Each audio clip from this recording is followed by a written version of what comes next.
All right. Welcome. My name is Ryan, and this is the Old Gods podcast. And this podcast is going to cover American Gods season two. I've been watching American Gods since I heard about it. Of course, a lot of you guys already know about the author Neil Gaiman. I hope I'm pronouncing this right. I actually thought a while back that it was Neil Gaiman or something else. I thought, uh, but other than that, I've been following this show for quite a while, and the first season I enjoyed it, and I thought that maybe this season I should do a podcast recap. Why not? So of course, you guys want to hear me recap the whole um, episode. So of course, we're gonna recap the episode, season two, episode one. I forgot to write that. The episode name. Give me a sec. I wanna put that in here. Season two, episode one. Hmm. The Secret of Spoons. I don't know why I didn't put that in here. Of course, episode two of this podcast, it's going to be there. So I do apologize about that. But starting off, I wrote a note about it. Of course, the opening part of the episode. Well, I'll be goddamn.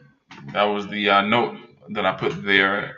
And it was pretty much corresponding to on the golf course, a guy literally just got ran over. He was on a golf course just minding his own business, and he ended up getting ran over by I forget the kid's name, but he was driving Mr. World, um, and I was like, fuck. I guess that's just one way to go, you know. So they ended up going into this parking lot, um, and Mr. World was in the back seat, fucked up from the previous season or the last episode of the previous season, when Mr. Wednesday, aka Olden, pretty much just showed his ass, and it was kind of strange because I wasn't expecting it, but you can tell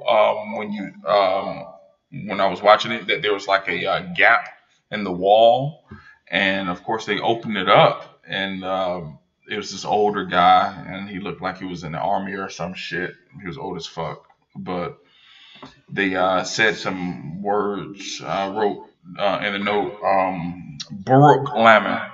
Baruch Lammer. I was confused about that. I never heard about that. That was pretty strange. I didn't do a lot of research on that, but it went Baruch Lammer, uh, Mr. World, like it was something like that. And I guess it was some kind of code just to make sure that he was who he say he was. But other than that, Mr. World told what's his face? I forget him, but the kid with the gap teeth. He just looks so goofy to me, and he calls himself a god. I can't believe. Maybe I shouldn't believe his name. Well, I shouldn't remember his name. I'm not gonna remember his name because it's not worth it. He's just a goofy looking ass kid with a big ass gap. But yeah, moving on. He tells him to go and find Media. And if you remember from the previous season, Media was that chick that was in the TV trying to sway Shadow her way or whatever, and she was dressed up as Marilyn Monroe and some other shit. I read it in the book. I never really got to finish the book, but it is what it is. But so it cuts to Shadow and company driving to Wisconsin. In the car was Mr. Wednesday, Laura Moon, aka Dead Wife, and of course Matt Sweet, aka Porn Stash. We all know where you come from, bro. But I feel like this role really does. He's this is for him, you know. But I wrote a note because Dead Wife was touching Shadow. I'm like, first of all, bitch, like you really did me dirty while I was in jail. Like, so I'm really not feeling you anyway. You know, why are you touching me? And I wrote a note. And I was like, bitch, don't touch me. I mean, anyway, because you're already just fucked up. Like you're dead. You're dead. I'm not with that. Like we ain't fucking. I mean, you already were, sucking off my homeboy. You know, just don't touch me, bro. I'm not with it. I'm not with it.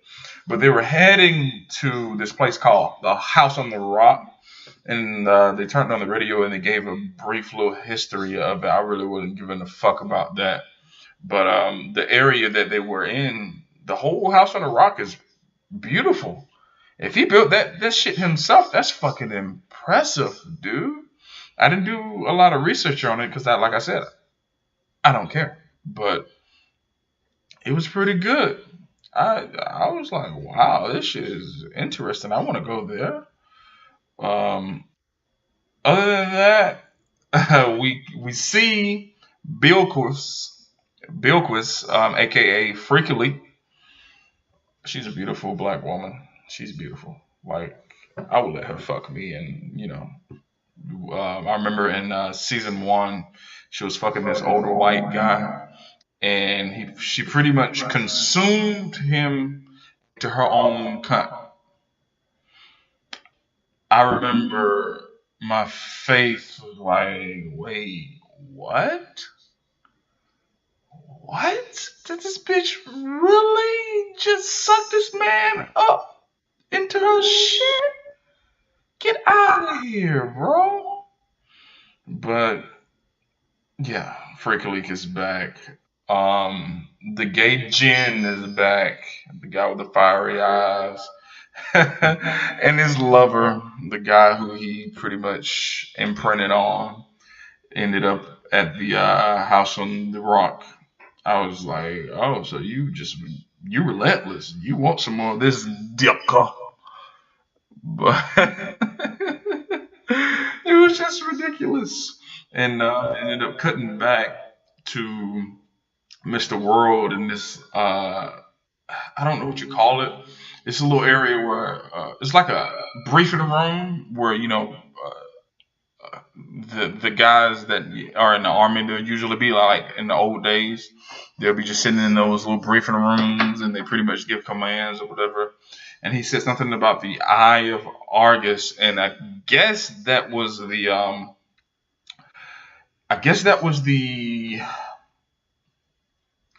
satellite that he was using, and he was like, and the older guy was like, the president is the only guy that uses this, and he was like, fuck, I made the president, bro. Like all this shit y'all got going on is because of me. I am everything that you guys aspired to be.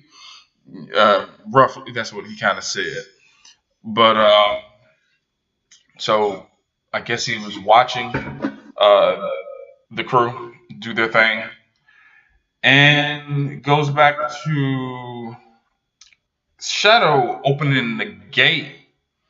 I think it was through the uh, House on the Rock. I'm pretty obviously it must be, but he was doing that, which is all fine and good. And he said something. He was like, "You're God, but you can't open a fucking gate. He was talking about Mr. Wednesday, which is kind of, I see his point. I see his point because you're fucking God, bro. Like, you mean to tell me you can't do something as simple as open the fucking gate, bro? Like on some splitting the fucking Red Sea like Moses did? Like, come on, fam. Like, you can't.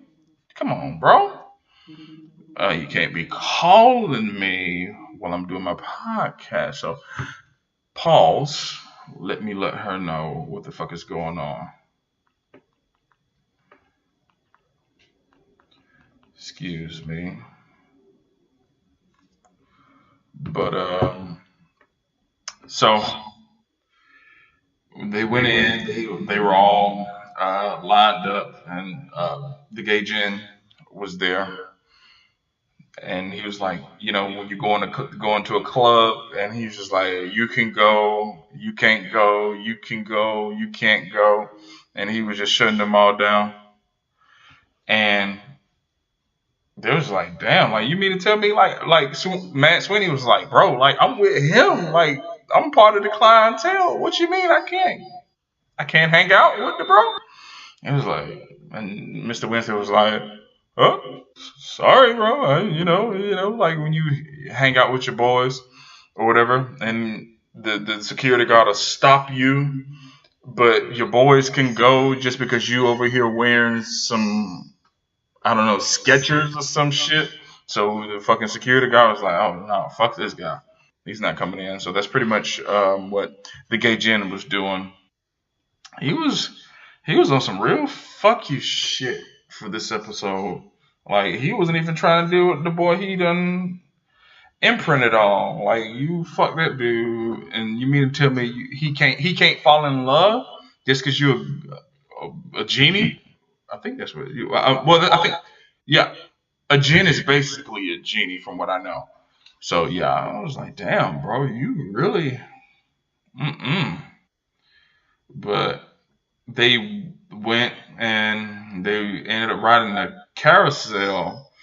And I was like, the fuck are they doing? Like, what the fuck is this all about? Like, y'all riding a carousel like some children? But they also did something. They all before the carousel, they had ended up they were they got these gold coins from the Gaetian. That's pretty much what he will always be for me. And they put it in one of those fortune teller things, and everybody got their fortune told. Blah blah blah, and nobody showed their fortune. And Mr. Wednesday, he was kind of giggling his off, so I would like to know what the fuck that was. And Shadow, he had got his, and I forget exactly what it said, but I feel like it's gonna be a. Well, you know what? We'll save that for a little later. But yeah, it was a key point. So of course, you guys watching this will remember what it said. But they went to this god realm, which was it was fucking amazing. It was fucking amazing. I was not expecting to see them in their god forms.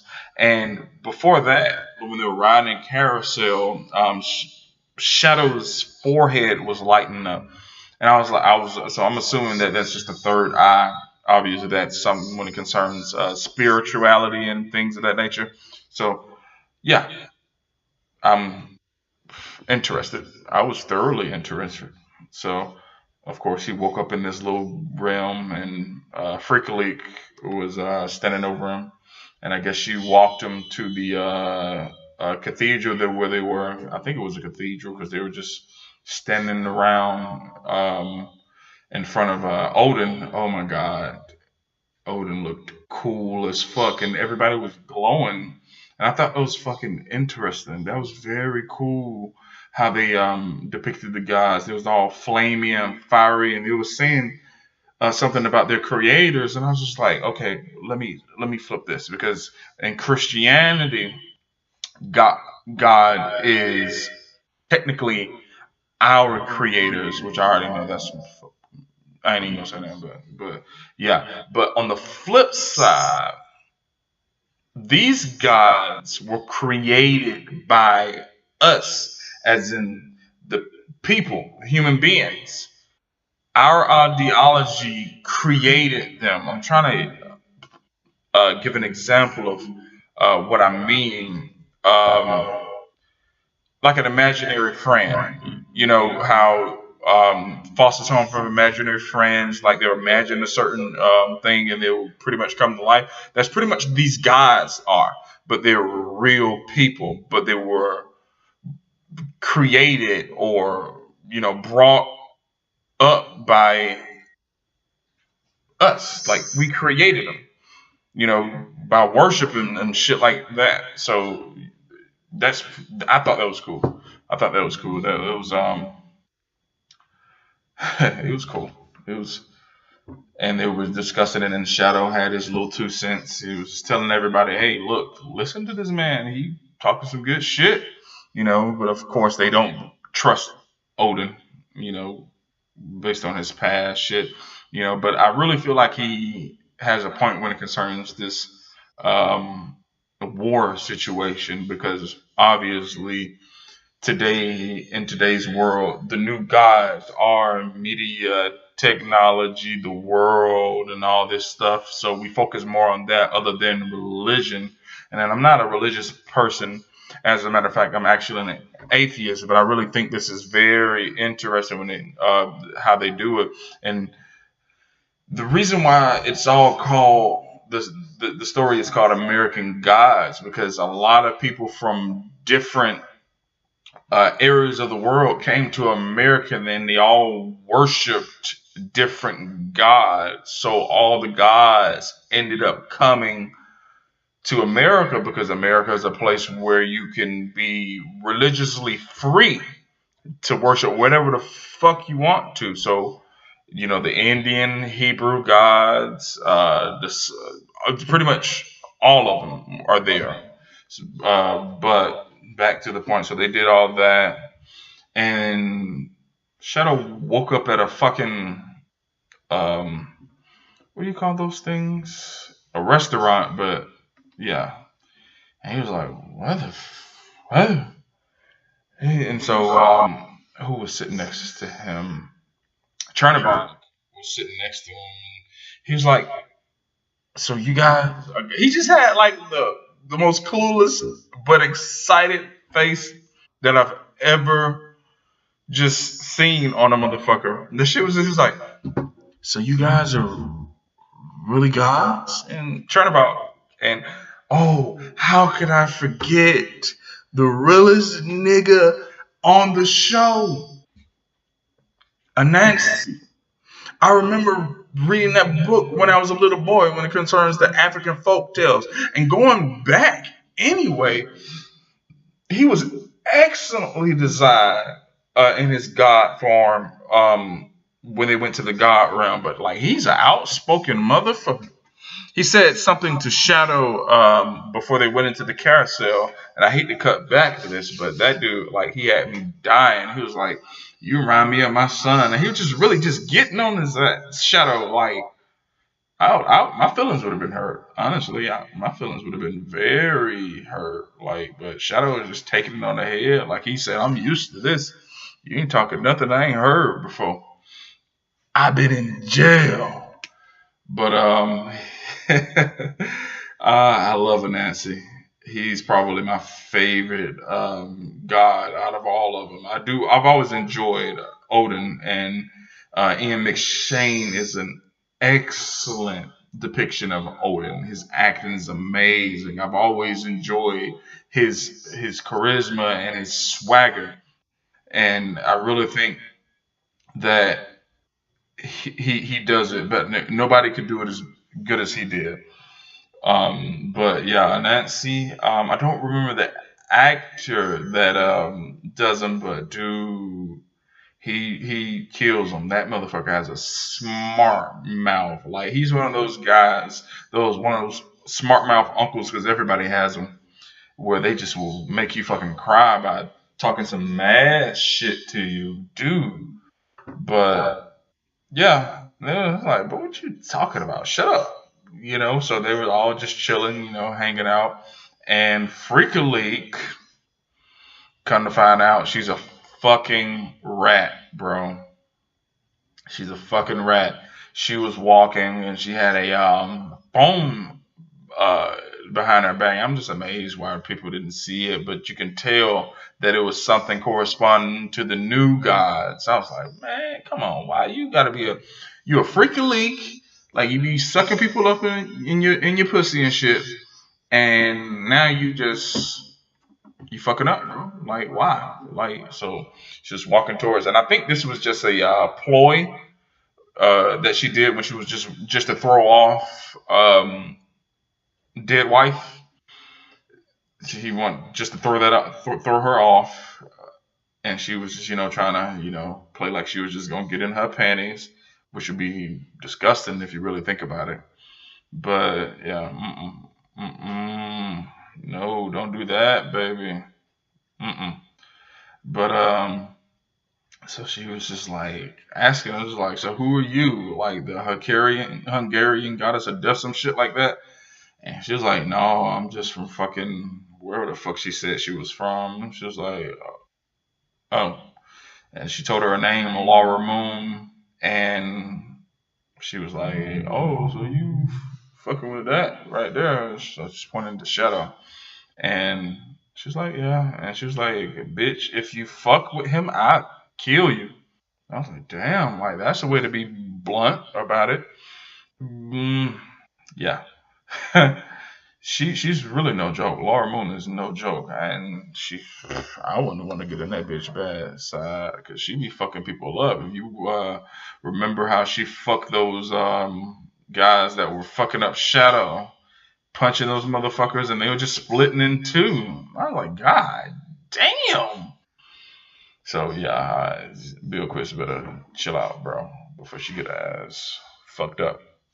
Yeah, because she'll get fucked up by that one. Freakily. I don't know. You ain't sucking that one up in your pussy, bro. Chill out.